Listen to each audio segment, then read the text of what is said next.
iOS 12 official released. Everything that is new in this video coming up right now. Let's go.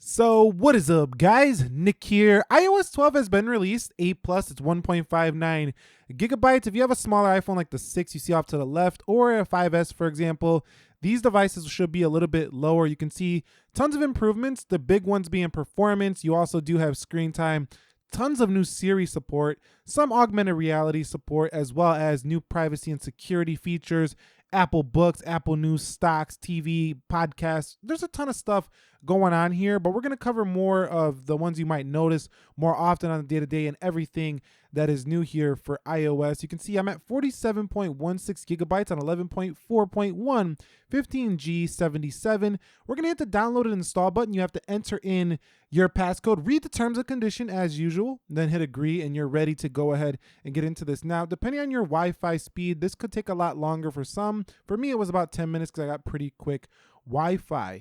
Now, before we get into iOS 12, you can see Geekbench, I'm on 11 right now. We're going to run this to see what we get and see if the Geekbench scores go up, as we're going to be doing more speed tests to see the real world, but we can see at least in the Geekbench benchmarks if it's getting better for iOS 12. You can see 4155 and 9076 here for iOS 11. So let's go ahead and just hit install and verify the update for this device, and we'll be back in just a second when we are on iOS 12. Now, iOS 12 is 16A366, and it doesn't look like I gained any space. As a matter of fact, it looks like I lost a little bit of space on this download. But number one, let's begin by talking about these performance enhancements. On newer devices, it's not that much noticeable, like if you have an 8 Plus, a 7 Plus, or, you know, an iPhone 7 or 10, but these older 6S, 6 device I'm showing you right here, 5S, these are the phones we're looking for those huge performance increases. And I'm kind of like mixed on this one because all the Apple apps have massively improved in terms of the performance, but the third-party apps are still not quite as fast as the newer devices. I'll showcase that a little bit later, but the camera app is supposed to be up to 70% faster, and that I think is true, as we're going to showcase to you right here in just a second. The iPhone 10 versus the iPhone 6. So we're talking about a 4-year difference here, or a 3-year difference here on these two devices. Let's hit that camera and see how quick it is. So you can see the iPhone 7 just about 70% as fast as the iPhone 10. So the camera, huge improvement over the prior edition. And let's check the keyboard, because the keyboard was one of those areas where you can really get lag on a smartphone over time. Here you go. You can see that it does appear 50% faster for the iPhone 6, and you can see that it definitely is about the same as like an iPhone 8, 8 Plus, or 10 now, just to go ahead and open up the keyboard. But we're going to do a quick typing test to see if we get any lag on that keyboard, because older devices sometimes will trip up when you are doing a keyboard writing experience. So you can see we're going to type here for the iPhone 6, and I'm going to do just like a little test sentence here. Hey, this is a test message with the messages or the keyboard, and you can see, you know, on and on and on and so forth. You see no lag for the iPhone 6 here. It's pretty fast indeed, but is it as fast as the iPhone 10? Let's check that out right here. The iPhone 10 also very fast phone. The 10s is replacing it, but you're going to notice really no speed differences between those two. And you can see the typing experience is about the same. Now, I do notice the 10 feels slightly faster than the 6, but the 6 did very well here with no keyboard lag, which is a huge deal if you're going to be typing a lot and doing a lot of, you know, usage for your iPhone 6. Okay, iPhone 6 versus iPhone 10, a quick little side-by-side comparison. You could see when you're in the Apple stuff, everything is fluid and smooth here for the iPhone 6 versus the iPhone 10. There's not a huge deal of difference when you're in just Apple's apps, but when you get into third-party apps, that's where you still see that delay on an older device. And, you know, a lot of times you are in third-party apps, so you definitely still feel the speed of buying a new phone. So don't think just because you got an old iPhone that you have the same speed as a new phone just because Apple's claiming huge improvements in speed. They're talking about the software, just iOS in general. They're not talking about, you know, third-party apps. Third-party developers have to update their apps to be faster if you want to feel that. But getting on to the photo section, we see huge improvements in the way that you can search for photos. They do have more categories now, and everything is just going to be a lot more tailored to very specific analytical details. Like if you say, let me see a photo on September 15, 2017, it's going to go all the way back and find every photo you took on that day. You can even find it by time. Portrait mode does get improved for iPhones that do have the portrait functionality. They will have more detail. The bokeh should be a little bit better. You don't really see too many different features in the camera as a whole, but portrait mode getting better is good since Apple is pushing the portrait mode on its newer devices. Now, in iMessage, you don't see massive updates, just a couple of things you can do with the camera, like add some more filters, some text effects, there's some more stickers.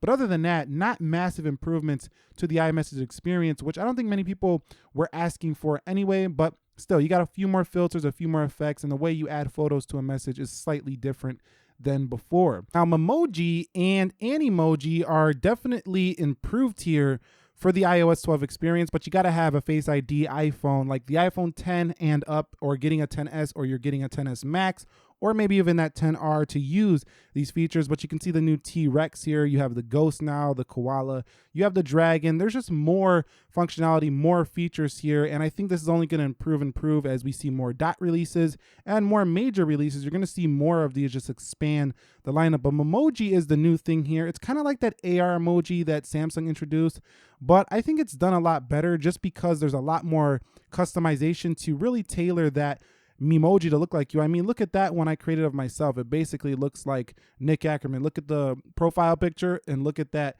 It looks pretty close. I mean, I didn't even spend that much time on this and it kind of looks like me. So you can definitely stick your tongue out now and you could wink even if it's a little creepy sometimes, but you can do those things on the Memoji. So those are new things there, some fun features. Now, screen time is going to allow you to manage your screen time. Also for families who want to manage their kids and see, basically what they're doing on their phones, how much time they're spending on what. You can add app limits and be like, okay, you can go on YouTube for 1 hour. You could go ahead and add those limits. So this is also shareable across your iOS devices, so you can check on other devices the screen time of so-and-so. So it's a really cool feature if you're really trying to manage and see everything that's going on your device. If you don't care about that and you just use your phone on the day-to-day, I don't think this feature is going to be a big deal to you. But if you're really into knowing what you're doing on your phone, you're going to love screen time. Now, do not disturb. You can activate the bedtime feature directly from the settings application now. So some slight tweaks to do not disturb, just going to help you to not be disturbed quite as frequently here for iOS 12. So that's seen a couple of enhancements, nothing drastic. Now over here for the messages, this is a drastic change. Finally, apps, when you get multiples, they will most of the time group here based on how many messages you are getting. So that's great. Depending on, if you have a lot of notifications coming on an iOS device, that can be huge for you. Now, Siri, I actually recorded quite a bit here because there's a lot going on. You can now search things like events, places you were, photos of me at the concert. I went to a concert a month or so ago and you could see it found that. You can also say, show me photos of my bike. So I take a lot of photos of my bike and you could see tons of photos there. Show me photos of, April 2018. And here you go, April 2018. So Siri can find photos a lot easier now than ever before. So, with Google bringing all of their enhancements to the Photos app and the camera for the Pixel, I think Apple responded here in a good way by adding more functionality. Now you can see right here, you can also find your passwords. You couldn't do this before in iOS 11. So autofill and your passwords with Siri can help you find your passwords. And passwords can be a huge headache on the modern day smartphones. So I really like what they did with Siri here, and I think you will too. You can also finally turn the flashlight on if you need to get your flashlight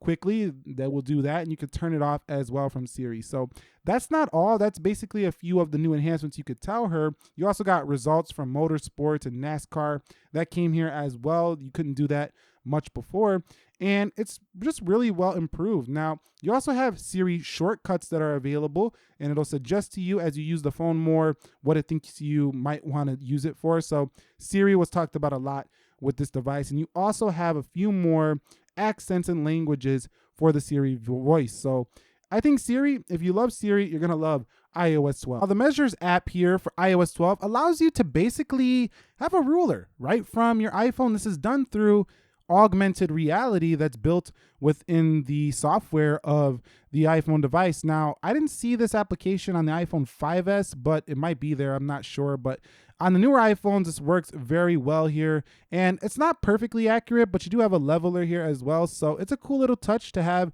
on your iPhone if you want to measure stuff. You don't have a ruler nearby. So I got a kick out of that one as well. Now, the privacy and security features here mostly have to do with Safari, where most security problems usually lie within the internet. So people aren't going to be able to target you as easily with advertisements. Also, intelligent tracking is going to help people from not placing those ads like right in your face all the time. So also you have unique passwords and password suggestions. It's going to be just a super secured lockdown internet browsing experience here for iOS 12. And I think that if you want the best security, you better use Safari on your iPhone device. Other browsers are pretty secure, but this one is probably the most secure you're going to find around. Now, Apple Books is redesign and name change. We went from iBooks to Apple Books. We also have a new audiobook section here. And if you're an avid reader of Apple Books, you're definitely going to like what you've seen brought here to the iOS 12 experience. I definitely really like what they're doing here with Apple Books. It's a lot more, clean and easy to find stuff. There's also going to be an easier way to find more popular books and a want to read section here for this. So avid readers, if you used reading like on Kindle a lot, you probably will still use Kindle, but at least if you use Apple Books, it's a nice redesign update and easier to find things than ever before for this application. Now, in Apple Music, we see tons of updates here as well, but they're not really visual. You can search by lyrics, which is huge because a lot of times we do not remember the names of songs. We just remember lyrics. You can also search for your top 100, Billboard charts and stuff. You couldn't do this before in iOS as well. So Apple Music sees mostly in internal updates, not really an external visual change, which I think is just going to make the application better for Apple Music lovers.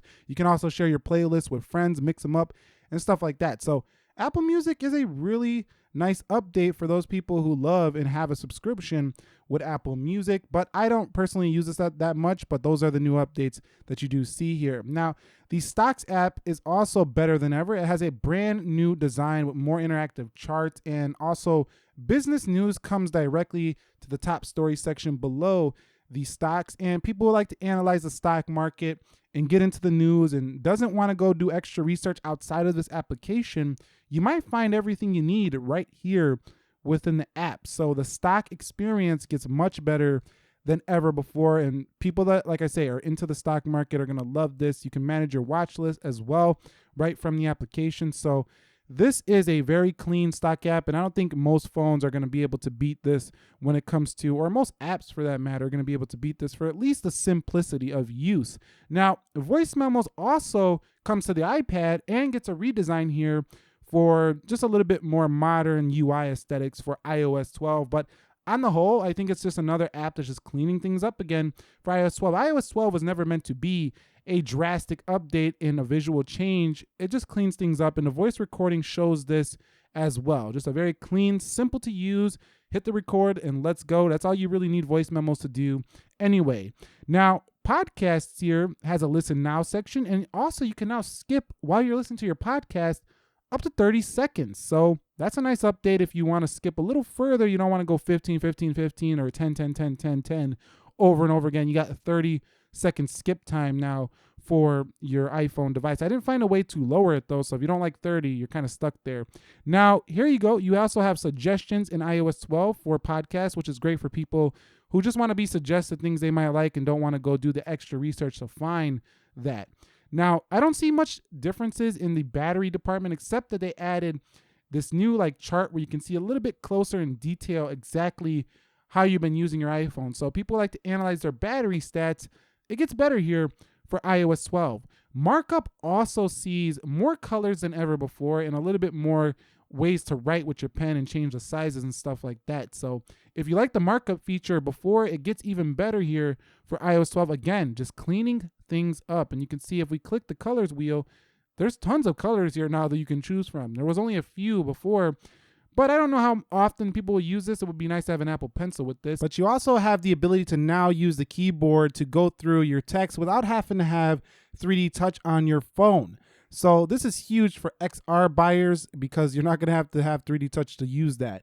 Now, emojis, I didn't see much in the way of emojis here. I might be wrong. If you guys see a few new emojis, let me know, but I'm basically seeing the same emojis as before, as they weren't even mentioned in the notes of the iOS 12 download. You can see massive improvement here for the multi-core score from that Geekbench earlier. So good stuff. The performance definitely an update for iOS 12. So wallpapers, I love to see new wallpapers, and unfortunately we don't see hardly any new wallpapers unless you have a special edition red. You get that extra wallpaper, but there's not really that many great new wallpapers, which is rather disappointing. I love when they had a bunch of new wallpapers. I guess you need a 10S to get those, but they are more saturated now, and that's basically iOS 12. I mean, it's a refinement edition of iOS 11 and brings speed to the old iPhones. And a lot of people were complaining about how bad iOS 11 was last year, including myself, and Apple went to work and they got iOS 12 to a level of great performance, and it's refined. Thumbs up if you enjoyed it. Leave any of your iOS 12 video suggestions down below, and please enjoy iOS 12. Let us know your experiences. I'll catch you all in the next episode. Be sure to be well. Nick helping you to master your technology, and peace.